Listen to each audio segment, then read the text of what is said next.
লতা দেবীর মেয়ে মনিকার বিয়ে আজ 3 মাস হয়েছে। পাত্র সোমনাথ খুবই ভদ্র ছেলে। বাজারে তার একটি বড় জুতোর শোরুম রয়েছে। পরিবারের অবস্থা খুব ভালো।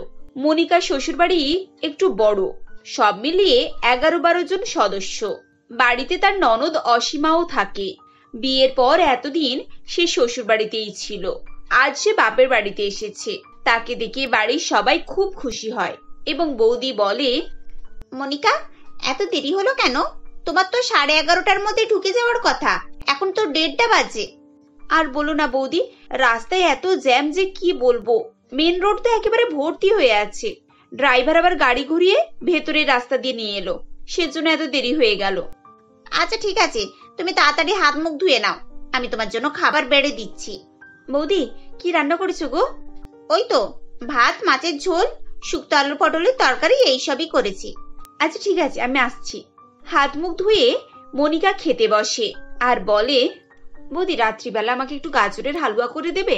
কতদিন গাজরের হালুয়া খাইনি। তুমি তো জানো আমি গাজরের হালুয়া খেতে কত ভালোবাসি। আজ কত মাস খাইনি জানো। মনিকার কথা শুনে তার মা বলে, হ্যাঁ হ্যাঁ, তোর বৌদি রান্না করে দেবে। তবে তুই আমাকে একটা কথা বলতো, এতদিন খাসনি মানেটা কি? এতদিন অপেক্ষা করার কি ছিল? যখন যেটা খেতে মন যাবে করে খেতে পারিস না? আর বলো না মা, আমাদের বাড়িতে তো গাজরের হালুয়া হয় না। ওরা কেউ এইসব খায় না, এমনকি গাজরই কেনা হয় না। আমি আর কিভাবে বলবো বলো? এ কি কথা, তোমার শ্বশুরবাড়ির লোকেরা এসব জিনিস খায় না?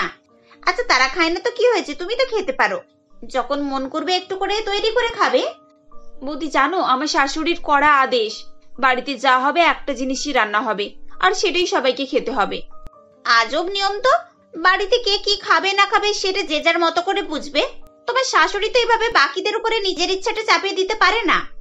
অনেক কথা আছে গো বৌদি, সময় করে তোমাকে সব বলবো। পরের দিন মনিকা তার মাকে বলে, ও মা, আজ আমার না খুব পোলাও খেতে ইচ্ছে হচ্ছে, আর সঙ্গে একটু চিলি চিকেন। বাবা যদি দোকানে যায় তাহলে বাবাকে বলে দিও আসার সময় যেন এসব কিছু নিয়ে আসে। এইসব খাবার দোকান থেকে কেন আনবে? তুই যদি খেতে চাস তাহলে আমি তোর বৌদিকে বলে বাড়িতেই বানিয়ে দেবো এসব। মা, বৌদিকে এভাবে বারবার বলতে না খারাপ লাগে। সব সময় বৌদি আমার জন্য রান্নাশালে ব্যস্ত থাকে। এরপর যদি আমি একটার পর একটা ফরমাশ করি তাহলে সে কি ভাববে বলো তো? কি ভাববে মানে? ও আবার কি ভাবতে যাবে? তুই তোর বৌদিকে চিনিস না? সারাদিন আমাদের সবাইকে রান্না করে খাওয়াতেই ব্যস্ত থাকে। কোনোদিনও যদি আমি না খেতে চাই তাহলে জোর করে আমাকে খাওয়ায়। এসব করতে ও খুবই ভালোবাসে। তুই শুধু বল কি খাবি, এক্ষুনি আমি ওকে বলছি। এরপর ললিতা দেবী তার বৌমাকে ডেকে বলেন, ও বৌমা, তোমার ননদ আজকে চিলি চিকেন আর পোলাও খেতে চাইছে। আবার কি বলছে শোনো, বলে তুমি নাকি এসব শুনলে খারাপ ভাববে, তোমার নাকি অনেক চাপ হয়ে যাচ্ছে। কি মনিকা, আমি এই বাড়িতে এসেছি আর 4 বছর। তোমার বিয়ে সবেমাত্র 3 মাস হয়েছে। এই 4 বছরে আমাকে কোনোদিনও রান্না বান্না করতে আর তোমাদেরকে খাওয়াতে বিরক্ত হতে দেখেছো? আরে বাবা, এটা আমার সংসার। এখানে আমি যখন যা পারছি তাই করছি। আমাকে কেউ বাধা দেওয়ারও নেই, আর কেউ কিছু বলারও নেই। তাই আমি যেটুকু করি সম্পূর্ণ মন থেকে করি। তোমাদেরকে খাওয়াতে আমার খুব ভালো লাগে। তুমি বলো কি খেতে চাও, প্রত্যেকটা জিনিস আমি তোমায় করে খাওয়াবো। বৌদি তুমি সত্যি খুব ভালো। তোমার মতো বৌদি হয়তো পৃথিবীতে খুঁজলে একটাও পাওয়া যাবে না। আজকে সত্যি সত্যি আমার না একটু পোলাও আর চিলি চিকেন খেতে ইচ্ছে করছে। জানো, আমার শ্বশুর বাড়িতে সবসময় শুধু একটা কোনো সবজি আর সাদা ভাত হয়। এসব খেয়ে খেয়ে তো আমার আর খাবারের প্রতি ইচ্ছাই চলে গেছে। কোনোদিনও যদি বলি একটু লুচি করে দিই বা একটু পরোটা করে দিই, তাহলে আমার শাশুড়ি সঙ্গে সঙ্গে চেঁচামেচি শুরু করে দেবে। ওনার দিনে 3 বার ভাত চাই। তুমি বলো, এভাবে কেউ বাঁচতে পারে? সত্যি বাবা, আমার না এসব শুনে একেবারে মাথাটা গরম হয়ে যাচ্ছে। এখন মনে হচ্ছে না তোমার শাশুড়িকে ফোন করে আচ্ছা করে বলি। এমনিতেই দেখে মনে হয় অনেক টাকা পয়সাওয়ালা, গাড়ি বাড়ি কিছুরই অভাব নেই। তাহলে বাড়ির বউকে কেন এভাবে না খেতে দিয়ে রেখেছে, আর নিজেরাই বা কেন এভাবে থাকে? আরে বাবা, যদি একটু ভালো মন্দ খাবেই না তাহলে এত টাকা রোজগার করে করছেটা কি? কি বলবো বলো তো? তোমরা শুনে এসব বলছো, আর ভাবো তো আমি 3 মাস ওখানে কাটিয়ে এসেছি। তাহলে আমার অবস্থাটা কি হচ্ছে একবার ভাবো। তুই মন খারাপ করিস না মা, দেখি কিছু একটা করা যায় নাকি। আমার মনে হয় একবার তোর শাশুড়ির সাথে কথা বলা উচিত। অন্তত এটুকু তো বলবো যে আমার মেয়ে ওইসব জিনিস খায় না।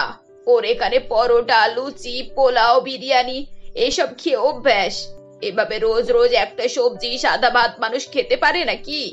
এই জন্য আমার মেয়েটা কত শুকনো হয়ে গেছে। মা, শুধু শুধু ফোন করো না। তুমি ফোন করবে, তারপর তারা আমাকে খারাপ ভাববে। ওরা বুঝতে পারবে যে আমি এখানে এসে তোমাদেরকে এসব বলেছি, লুচি পরোটা খাওয়ার জন্য ওদের দুর্নাম করেছি। তখন কি হবে ভাবো একবার। তোমরা তো একবার বলে চুপ হয়ে যাবে, আর আমাকে সারা জীবন ওখানেই থাকতে হবে। কি হবে এসব করে বলো তো? দেখলে তো মন্দিরা, মেয়েটা 3 মাসে কত বড় হয়ে গেছে। যে মেয়ে একটু একটু কথা নিয়ে আগে কান্নাকাটি করতো, বায়না করতো, ওকে রান্না করতে বললে রান্না করতো না, শুয়ে থাকতো।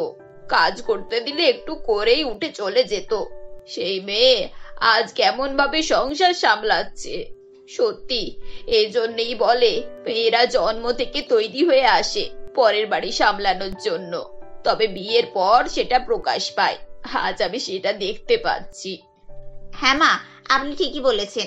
মনিকা একেবারে পাল্টে গেছে, অনেক শান্ত হয়েছে, আর বুঝতেও শিখেছে দেখছি। বৌদি, এইসব কিন্তু তোমাকে দেখে দেখে আমি শিখেছি কিভাবে সংসারটাকে গুছিয়ে রাখতে হয়। তুমি আমার আইডিয়াল। ননদের কথা শুনে মন্দিরার চোখে জল চলে আসে। এভাবেই মন্দিরা প্রত্যেকদিন ভালো ভালো রান্না করে তার ননদকে যত্ন করে খাওয়ায়। মনিকা বাপের বাড়িতে আরাম করে 1 মাস কাটায়। দেখতে দেখতে মনিকার ফেরার সময় হয়ে যায়, আর 2 দিন পর সে শ্বশুর বাড়ি চলে যাবে। মা এবং বৌদি দুজনে মিলে একটু একটু জিনিসপত্র গুছিয়ে মনিকার সঙ্গে পাঠানোর জন্য রাখতে শুরু করে।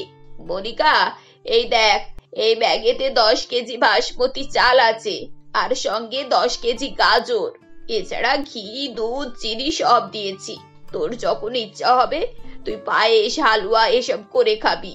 আর শোন, বিরিয়ানি, পোলাও যা খেতে ইচ্ছা হবে সব খাবি। আমি সব মশলা জিনিসপত্র দিয়েছি। হ্যাঁ মনিকা, তুমি সময় মতো সবকিছু করে খেও। যখন যেটা ইচ্ছা হবে বানিয়ে ফেলবে, কারোর পরোয়া করবে না। আর শোনো, তোমার যদি কোনো জিনিসের প্রয়োজন লাগে তাহলে আমাকে ফোন করে বলবে, আমি এখান থেকে কিনে পাঠাবো। কিন্তু বৌদি, আমার তো এসবের দরকার ছিল না। শুধু শুধু কেন এত ঝামেলা করছো তোমরা বলো তো? এসব যদি নিয়ে যাই তখন বাড়িতে আরো সমস্যা হবে। সমস্যা হবে? কিসের সমস্যা হবে শুনি? ওরা তোকে 2টো গাজর কিনে দেয় না, একটু মিষ্টি কিনে দেয় না, আর বাপের বাড়ি থেকে যদি এইসব জিনিস নিয়ে যাস তাহলে সমস্যা কি? সব মেয়েরাই তো এরকম নিয়ে যায়, ও নিয়ে তোকে চিন্তা করতে হবে না। মা, তোমরা বুঝতে পারছো না, আমি যদি এসব নিয়ে যাই তখন আমার শাশুড়ি খারাপ ভাববে। ওরা ভাববে আমি সব কথা এসে বাপের বাড়িতে শুনিয়েছি, তাই তোমরা আমাকে এসব গুছিয়ে পাঠিয়েছো। দেখো, এভাবে তো আর সংসার করা যায় না। আমাকে বুঝতে হবে, আমাকে তাদের মতো করে চলতে হবে। আমার যদি কখনো এসব খেতে খুব মন যায় তাহলে আমি 1-2 দিনের জন্য এখানে চলে আসবো, আর তোমাদের কাছ থেকে খেয়ে চলে যাব। কিন্তু প্লিজ তোমরা এসব করো না, কারণ আমি আমার শ্বশুর বাড়ির লোকেদেরকে ছোট করতে চাই না। মেয়ের কথা শুনে ললিতা দেবীর চোখে জল চলে আসে। তিনি চোখের জল মুছতে মুছতে বলেন, মেয়েটা আবার কত বড় হয়ে গেছে। এত সরল মেয়েটাকে ওরা কিভাবে রেখেছে? যে মেয়েটা নিজের কথা একটুও ভাবে না, শুধু সংসারের কথা ভাবে, সেই মেয়েটাকে তারা অবহেলা করছে। আরে বাবা, একটা মেয়ে যখন তাদের কথা এত চিন্তা করছে, তখন তোমাদেরও তো উচিত ওকে নিয়ে একটু চিন্তা করার। ও কি খায় না খায়, ওর পছন্দ অপছন্দ একটু তো বোঝা উচিত। আমার মেয়ের ভাগ্য যে এরকম হবে তা আমি বুঝতে পারিনি। মা, তুই কষ্ট পাস না। যেভাবে কষ্ট করছিস একদিন তোর কষ্টের ফল তুই পাবি ঠিক। দেখো মনিকা, তোমার যেটা ভালো লাগে তুমি সেটাই করো, কারণ তোমার পরিস্থিতি আমাদের থেকে তুমিই বেশি ভালো জানো। তাই যেটা তোমার কাছে ঠিক মনে হচ্ছে তুমি সেটাই করো, আমরা তোমাকে জোর করব না। তবে হ্যাঁ, একটা কথা দাও, তোমার যখনই কিছুর প্রয়োজন হবে তুমি অবশ্যই আমাকে জানাবে, আর যখন ইচ্ছে হবে কিছু খাওয়ার তখনই চলে আসবে। তোমার বাড়ি এতটাও দূরে নয় যে তুমি আসতে পারবে না। বৌদি, আমি অবশ্যই তোমাদেরকে সবকিছু জানাবো। তোমরাই তো আমার সব, তোমাদেরকে বলবো না তো কাকে বলবো বলো তো? পরের দিন মন্দিরা মনিকার জন্য ফ্রুট কেক বানায়। মনিকা মজা করে ফ্রুট কেক খায়। কিছুক্ষণ পর দরজার কলিং বেল বাজে এবং ললিতা দেবী গিয়ে দরজা খোলেন। দরজা খুলে দেখেন মনিকার ননদ অসীমা এসেছে। আরে অসীমা, তুমি হঠাৎ? এসো এসো, ভেতরে এসো। আসলে আন্টি, আমি এখানে আমার একটা ফ্রেন্ডের বাড়িতে এসেছিলাম। ওর দিদির বিয়ে ছিল, একটু পরেই চলে যাব। ভাবলাম একবার বৌদির সঙ্গে দেখা করে আসি। বৌদি কি এই সপ্তাহতেই ফিরবে? হ্যাঁ, ও তো কাল পরশু করেই চলে যাবে। ওকে এত করে বলছি যে কটা দিন থাক, বলে না ওখানে সবার অসুবিধা হবে, আমি এবার যাব। তাই আমরা আর জোর করছি না। বাইরে কথাবার্তার আওয়াজ শুনে মনিকা কেক খেতে খেতে বাইরে বেরিয়ে আসে এবং অসীমাকে দেখে অবাক হয়ে বলে, আরে অসীমা, তুমি এখানে? বৌদি কেমন আছো? তুমি তো একেবারে ভুলেই গেছো। আরে তুমি ফ্রুট কেক খাচ্ছ? অসীমার কথা শুনে মনিকা কোনো উত্তর দেয় না। তবে ললিতা দেবীর মনে মনে অসীমা এবং তার বাড়ির লোকজনদের উপরে একটু রাগ ছিল। তাই তিনি তাকে শোনানোর জন্য বলেন, হ্যাঁ, কেক খাচ্ছে। এই কেকটা দোকানে বানানো নয়, আমাদের বাড়ির তৈরি কেক। আমার মেয়ে বাড়ির জিনিসপত্র খেতে খুব পছন্দ করে, বাইরের খাবার ও খুব একটা খেতে চায় না। মেয়েটা 3 মাস ধরে ওই বাড়িতে আছে, কোনোদিনও বাড়িতে কিছু করে খায়নি। তাই ভাবলাম 1 মাস ওকে মন ভরে সবকিছু তৈরি করে খাইয়ে দিই। কাল পরশু করে চলে যাবে। বৌদি, তোমার যদি এসব খেতে ইচ্ছে হয় তাহলে বাড়িতে বানাও না কেন? আমি যখন তোমাকে আগেরবার কেক বানাতে বললাম তখন তুমি কিভাবে বললে যে এইসব কেক বাড়িতে বানানো একেবারে ভালো হয় না? তাছাড়া তুমি নাকি এসব বানাতেও পারো না। কেক বানাতে পারে না? ও তো খুব সুন্দর কেক বানায়। বৌদি, তাহলে তুমি কি মিথ্যে বলেছিলে? আন্টি, বৌদি তো যেদিন থেকে ও বাড়িতে গেছে শুধু সাদা ভাত আর ভর্তা তৈরি করে। হয় আলু ভর্তা, নয় বেগুন ভর্তা, নয় কুমড়ো, না হলে টমেটো। এইসব খেয়েই আমাদের দিন কাটছে। আমি যখনই কিছু তৈরি করতে বলি তখনই বৌদি বলে যে সে নাকি এসব পারে না। এমনকি বৌদি বাজারের লিস্ট নিজে হাতে নিয়ে গিয়ে বাজার করে আনে, শুধু কয়েকটা সবজি আর সাদা চাল। বাড়িতেও তো কেউ কিছু বলতে পারে না, কারণ বৌদিকে কেউ কষ্ট দিতে চায় না। এইসব কথা শুনে ললিতা দেবী এবং মন্দিরা একেবারে আকাশ থেকে পড়ে। মন্দিরা বলে, মনিকা, তুমি যে এতদিন ধরে বলছিলে তোমার শ্বশুর বাড়িতে নাকি এসব কিছু হয় না, তাহলে কি তুমি মিথ্যে বলছিলে? হ্যাঁ হ্যাঁ, সব মিথ্যে। অত বড় বাড়িতে আমার বিয়ে দিয়েছো 12 জন খেতে। আমি কি সারাদিন রাত 12 জনের রান্না বান্না তৈরি করব নাকি? তোমরা জানো না আমার কাজ করতে ভালো লাগে না? সকালে ঘুম থেকে উঠে আমাকে চা করতে হয়, তারপর তো সারাদিন রান্নাঘরে কেটে যায়। তারপরে যদি এইসব রান্না করব তাহলে আমি নিজেকে সময় দেব কখন? তাই আমি সবাইকে বলে দিয়েছি যে আমি কিচ্ছু রান্না করতে পারি না, শুধু ভর্তা আর ভাত। মনিকার কথা শুনে ললিতা দেবী খুবই লজ্জিত হন এবং তিনি মনিকাকে খুব উল্টোপাল্টা করে বকেন এবং কথা শোনান। মায়ের কথা শুনে মনিকা নিজের ভুল বুঝতে পারে এবং সে শ্বশুরবাড়িতে গিয়ে সবার কাছে ক্ষমা চায় এবং নিজেকে শোধরায়। ধীরে ধীরে সে সবকিছু রান্না বান্না করে সবাইকে খাওয়ায় এবং সুন্দর করে সংসার করাটা শুরু করে।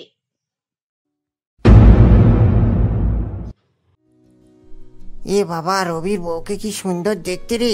এ কিভাবে এত ভালো বউ পেল? এই তুই দেখ না, তাহলে আমিও পরের বারে চেষ্টা করব। এই ফগলু, তুই চুপ কর, একটু আস্তে কথা বল। এইসব চিন্তা ভাবনা তো আমারও হচ্ছে, কিন্তু সব জায়গায় সব কিছু বলতে নেই। এখন কে চায় না বল সুন্দরী বউ পেতে? আমার মায়েরও তো এরকম একটা সুন্দরী বৌমা করার প্রথম থেকেই ইচ্ছা, কিন্তু আমাদের কি সেই চওড়া কপাল আছে বল? হ্যাঁ, তুই ঠিকই বলেছিস। এই তুই গিয়ে অন্তত একবার জিজ্ঞাসা করবি ওর হবু বউয়ের আর কোনো বন্টন আছে কি না। ব্যাস, তাহলে তোকে আর কিছুই করতে হবে না, বাকিটা আমিই করে নেব। প্রয়োজনে আমি রবির সঙ্গে দিনমজুরির কাজে বের হব। হ্যাঁ, যা না যা, তোকে দেবে বলে বসে আছে। দেখতে পাচ্ছিস না রবির শ্বশুরবাড়ি থেকে কত লোকজন এসেছে। আমি শুনেছি ওর হবু শ্বশুর নাকি খুব বড় লোক। এখন দেখ আবার ওই রোগা পটকা রবির সঙ্গে বিয়ে দেয় কি না। এটা ছিল ধূপগুড়ির ঘটনা, যেখানে একটি বস্তিতে রবি তার মা শ্যামলী দেবীর সঙ্গে বাস করত। রবি একজন সামান্য দিনমজুর ছিল, কিন্তু তার সত্ত্বেও শহরের সবথেকে বড়লোক পরেশবাবু তার একমাত্র মেয়ে স্নেহার সঙ্গে বিয়ে দিতে চাইছিলেন। স্নেহাকে দেখতে অপরূপ সুন্দর ছিল।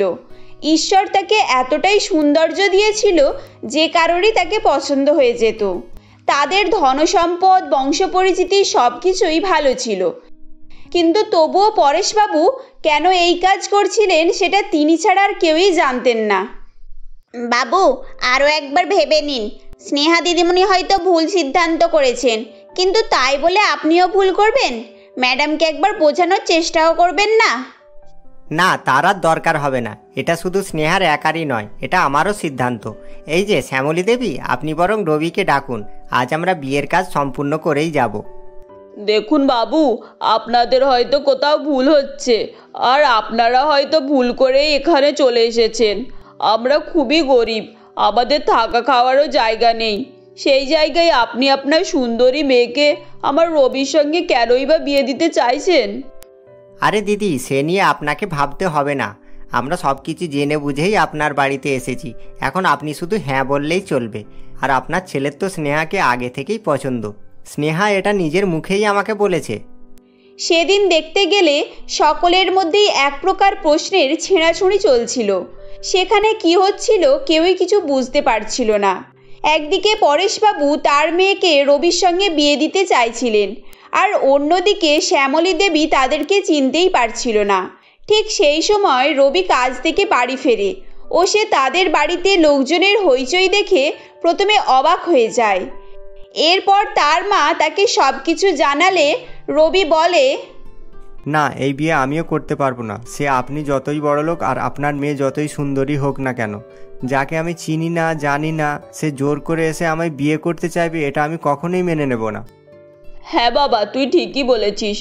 ওদের যতই টাকা পয়সা রূপ সৌন্দর্য থাকুক না কেন, আমাদের কাছে এগুলোর কোনোই মূল্য নেই।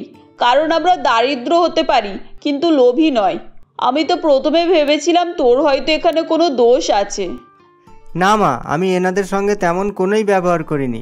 আর তুমি বিশ্বাস করো, আমি এই মেয়েকে আগে কখনোই দেখিনি। হ্যাঁ রে বাবা, আমি তোকে ভালোভাবেই চিনি। এখন যখন দেখছি তোর কোনোই দোষ নেই, তাহলে আমি আর চুপ থাকবো না। এই যে পরেশবাবু, এখন আপনি আপনার সুন্দরী মেয়েকে নিয়ে এখান থেকে আসতে পারেন। রবির মুখে এরকম কথা শুনে ওখানে উপস্থিত সকলেই হতবাক হয়ে যায় এবং শত আশা আকাঙ্ক্ষা নিয়ে আসা পরেশবাবু অপমানিত হয়ে চুপ করেই দাঁড়িয়ে থাকে। স্নেহা এতক্ষণ চুপ করেই ছিল এবং সে মনে মনে হাসছিল। এরপর সে আর চুপ থাকতে না পেরে বলে, রবি, তুমি আমাকেও অস্বীকার করবে? মানে তোমার নীলিমাকেও? তুমি যে আমায় বিয়ে করার কথা দিয়েছিলে আর বলেছিলে তুমি আমায় জীবনসঙ্গী করবে। স্নেহার মুখে হঠাৎই এরকম কথা শুনে রবি ও তার মা চমকে ওঠে। কি, তুমি সত্যি সত্যিই নীলিমা? কিন্তু তুমি এত বড় লোক ও এত সুন্দর দেখতে কিভাবে হলে? এর আগে তো আমরা তোমাকে আলাদাই দেখেছিলাম। রবি ঠিকই বলছিল। তারা স্নেহাকে না চিনলেও নীলিমাকে ভালোভাবেই চিনত। এরপর স্নেহা তার পুরানো দিনে সমস্ত ঘটনা বলতে থাকে। মাস দেড়েক আগের ঘটনা, যখন স্নেহা তার ধনী বাবা পরেশবাবুর সঙ্গে তাদের লালকুঠি বাংলো বাড়িতে থাকতো। স্নেহাকে খুবই সুন্দর দেখতে এবং তার বাবার অনেক টাকা থাকায় দিনের পর দিন সে খুব অহংকারী হয়ে উঠছিল এবং তখন সে ছোট বড় কাউকেই দেখাদেখি করতো না। মামনি, আমায় কিছু টাকা দিয়ে সাহায্য করো, আমরা বড়ই অসহায়। দেখবে মা, ঈশ্বর তোমার মঙ্গল করবেন। এই ড্রাইভার, এই মুখ পোড়া বুড়িকে এখানে কে আসতে দিল? একে তো দেখেই আমার ঘৃণা পাচ্ছে।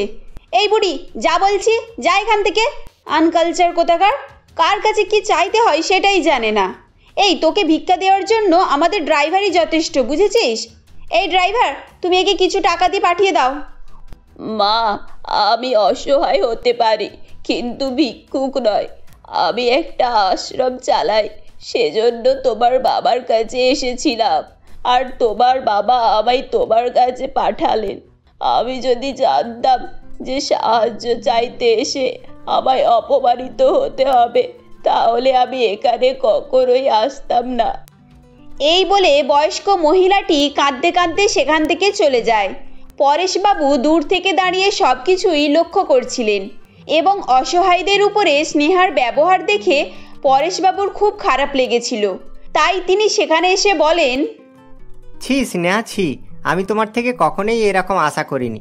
আর যদিও তুমি শুনেছো যে মহিলাটিকে আমিই তোমার কাছে পাঠিয়েছিলাম। হ্যাঁ, পাঠালে যখন একটু সভ্য দেখেই কাউকে পাঠাতে পারতে, তাহলে অন্তত কথা বলে ভক্তি লাগতো। এরা মূর্খ, এদের জ্ঞান নেই, কার কাছে এসে কি বলতে হয় সেটাও জানে না। চুপ করো, তুমি এসবের কিছুই বোঝো না। পেটের খিদে আর দারিদ্রতা মূর্খ ভালো খারাপ বোঝে না, বুঝেছো? একজন অসহায় শিক্ষিতর পেটে যেরকম খিদের জ্বালা লাগে, তেমনি একজন অশিক্ষিত মূর্খরও লাগে। হ্যাঁ, কিন্তু সেটা ঠিক আছে, কিন্তু নিজের পার্সোনালিটি আর কোয়ালিটির মধ্যেও তফাৎ থাকে। চুপ করো, তুমি এসবের কিছুই বোঝো না। যদি নিজের উপরে এতই কনফিডেন্স থাকে তাহলে একদিন দুটো জিনিস বাদ দিয়ে বাইরে বের হয়ে দেখো না, তাহলেই বুঝতে পারবে পৃথিবীটা কীরকম। তোমায় সুন্দর দেখতে আর বাবার টাকা আছে বলেই লোকে তোমায় সম্মান করে, আর না তো তোমার মতো বদমেজাজি মেয়েকে সহ্য করা তো দূরের কথা, কেউ ভিক্ষাও দেবে না। পরেশবাবুর কথা শুনে স্নেহা সেদিন খুবই রেগে যায় ও সে তার বাবাকে চ্যালেঞ্জ করে বেরিয়ে পড়ে। পরেশবাবুর শর্ত অনুযায়ী সে ছেঁড়া ফাটা জামা কাপড় পরে নেয় এবং নিজের গায়ে কালো রং মেখে নেয়। এরপর সে রাস্তা দিয়ে হাঁটতে হাঁটতে মনে মনে ভাবে, নিজেকে কি একেবারে ভেবেছে, মানুষের পার্সোনালিটি শিক্ষার যেন কোনো মূল্যই নেই। আমিও দেখছি আমায় লোক কিভাবে এড়িয়ে যায়, এমনভাবে সাহায্যের কথা বলবো লোককে আমাকে সাহায্য করতেই হবে। এসবই মনে করতে করতে স্নেহা পথ হাঁটছিল। ঠিক তখনই তার খুব জোরে খিদে পায় ও সে ভাবে, আগে কিছু খেয়ে নিই, তারপর না হয় ডোনেশন তুলতে বের হব। Excuse me, can you help me? Please give me some food. এই যে ম্যাডাম, আমি অত শিক্ষিত হলে এই সিঙ্গাড়ার দোকানে বসে থাকতাম না। কি বলবেন এখন বাংলায় বলুন। স্টুপিড রাস্কেল কোথাকার, একেবারেই আনকালচার। এই যে আমায় দুটো সিঙ্গাড়া দিন তো, আমার খুব জোর খিদে পেয়েছে। এই যে ম্যাডাম, আমি মূর্খ বলে এতটাও মূর্খ নয় যে আপনার স্টুপিড রাস্কেল বুঝতে পারবো না। বাংলা সিনেমা দেখে ওগুলো যে গালাগালি এটা নিশ্চয়ই বুঝি। আর হ্যাঁ, দুটো সিঙ্গাড়ার দাম 10 টাকা। আপনি 10 টাকা দিন, তাহলে দুটো সিঙ্গাড়া দিচ্ছি। আপনি তো ভারী বেয়াদব। আমার কাছে টাকা নেই আর আমি আপনাকে সাহায্যের কথা বলছি, আপনি কি সেটাও বুঝতে পারছেন না, নাকি বুঝেও বুঝতে চাইছেন না? দেখুন ম্যাডাম, আমি এতক্ষণ চুপ করে আছি তার মানে এই নয় যে আমি আপনাকে কিছু বলবো না। এখন সহ্য তো দূরের কথা, আপনি আমায় টাকা দিলেও আমি আপনাকে সিঙ্গাড়া দেব না। যান এখান থেকে, যান। এই বলে দোকানদারটি স্নেহাকে সেখান থেকে তাড়িয়ে দেয়। এরপর এভাবেই আরও কয়েকটি দোকানে যায়, কিন্তু সেখান থেকেও তাকে তাড়িয়ে দেওয়া হয়। তখন স্নেহা কি করবে কিছুই ভেবে পাচ্ছিল না। আর এদিকে সে তার বাবাকে চ্যালেঞ্জ করে এসেছিল। অনেক চিন্তা ভাবনা করার পর কোনো পথ খুঁজে না পেয়ে শেষে স্নেহা আত্মহত্যা করার সিদ্ধান্ত নেয়। এরপর সে রাস্তার উপরে চলমান গাড়ির সামনে দাঁড়িয়ে পড়ে। ঠিক তখনই রবি তাকে বাঁচিয়ে নেয়। তখন, কি প্রয়োজন ছিল আপনার যে আপনি আমায় বাঁচাতে গেলেন? আমায় মরতে দিতেই পারতেন। আপনি কি ভেবেছেন আপনি আমায় বাঁচিয়ে আমার উপকার করেছেন? না, সেটা মোটেও নয়। আপনি বরং আমার সময় নষ্ট করলেন। সেই তো শেষে আমি মরবই। দেখুন, আমি এত কিছু চিন্তা ভাবনা করিনি। আর আপনি যদি মরার সিদ্ধান্ত করেই নেন, সেখানে আপনাকে কেউই বাঁচাতে পারবে না। তবে একটা জিনিস, আপনাকে দেখে খুব ক্ষুধার্ত বলে মনে হচ্ছে। আর যদি কিছু মনে না করেন তাহলে খাওয়ার পরও আপনি মরতে পারেন। রবির বাড়ি ওখানেই ছিল, তাই রবি তাকে তার বাড়িতে নিয়ে যায়। রবি ও তার মা খুবই দারিদ্রতার মধ্যে দিয়ে ভাঙাচোরা একটি ঘরে বাস করছিল এবং সে উপার্জন করে যে টাকা নিয়ে যেত তা দিয়েই তাদের সংসার চলত। এরপর রবি বাড়ি গিয়ে তার মা শ্যামলী দেবীকে ব্যাপারটি বলে। তখন, এরকম করতে নেই রে মা, এই জীবনটা বড়ই কঠিন। এই দেখ না, আমরা প্রথম থেকেই কষ্ট সহ্য করে আসছি। রবির বাবা প্রথমেই মারা গিয়েছিল, তখন আমি কাজ করে রবির পেট চালাতাম। আর এখন আমার বয়স হয়ে গিয়েছে, তাই রবি কাজ করে আমার পেট চালাচ্ছে। ওহ মা, তুমি ওকে শুধু গল্পই শোনাবে নাকি কিছু খেতেও দেবে? এমন করছে যেন বিরিয়ানি রান্না করেছে। এদিকে নিজেরা খেতে পাচ্ছে না, আবার আমায় খেতে দেবে। যারা সাহায্য করতে পারতো তারা করলো না, আর এ ফুটো থালা নিয়ে বাজাচ্ছে। হ্যাঁ রে বাবা, আমি খিচুড়ি রান্না করেছি, এক্ষুনি নিয়ে আসছি। মা, তোমরা একটু বসো, আমি আসছি। এই বলে শ্যামলী দেবী রান্নাঘরে চলে যায় ও সে তাদেরকে খিচুড়ি নিয়ে এসে খেতে দেয়। খিচুড়ি খেয়ে ও তাদের ভালোবাসা দেখে স্নেহার তাদেরকে খুব ভালো লেগে যায় ও সে তখন নিজের নাম পরিবর্তন করে সেখানেই থাকতে শুরু করে। এভাবেই বেশ কয়েকদিন কেটে যায়। ধীরে ধীরে রবিরও তাকে ভালো লেগে যায় ও তার কেউ নেই শুনে একদিন স্নেহাকে বিয়ের প্রস্তাব দেয়। এটা শুনে স্নেহা তাকে সেদিন কিছুই উত্তর দেয় না ও সে সেদিন রাতেই তাদের বাড়ি থেকে নিজের বাড়িতে চলে এসেছিল। আমায় তুমি ক্ষমা করে দাও রবি, আমি তোমার কাছে খারাপ দেখতে দারিদ্র সেজেছিলাম। আর যদিও আমি জানি যে তুমি আমার সৌন্দর্যের জন্য আমায় ভালোবাসো না, আর হ্যাঁ, তোমায় কিছু না জানিয়ে আমি তোমার কাছ থেকে চলে গিয়েছিলাম, তার জন্যও আমি ক্ষমা চাইছি। হ্যাঁ বাবা, আজ আমার মেয়ে তোমাদের জন্যই বুঝতে শিখেছে, আর তাই আমি আমার মেয়ের বিয়ে তোমার সঙ্গেই দিতে চাই। আমার প্রস্তাবকে স্বীকার করো, এখন প্লিজ তোমরা না বলো না। এগুলো শোনার পর ওখানে উপস্থিত সকলেই আসল ব্যাপারটি জানতে পারে ও তারা সকলেই খুশি হয়ে যায়। এরপর রবিও বিয়ের জন্য রাজি হয়ে যায়। কয়েকদিনের মধ্যেই পরেশবাবু তাদের ধুমধাম করে বিয়ে দিয়ে দেয়। বিয়ের পর রবি পরেশবাবুর ব্যবসা সামলাতে শুরু করে, আর এভাবেই তাদের এক নতুন জীবনের সূচনা হয়। বন্ধুরা, আমাদের আজকের গল্প তোমাদের কেমন লাগলো কমেন্ট করে জানাবে। গল্পটি ভালো লাগলে লাইক করো ও তোমাদের বন্ধুদের সঙ্গে শেয়ার করো। আর তোমরা যদি আমাদের চ্যানেলে নতুন হও তাহলে সাবস্ক্রাইব করে বেল আইকনটি অন করে রেখো। ধন্যবাদ।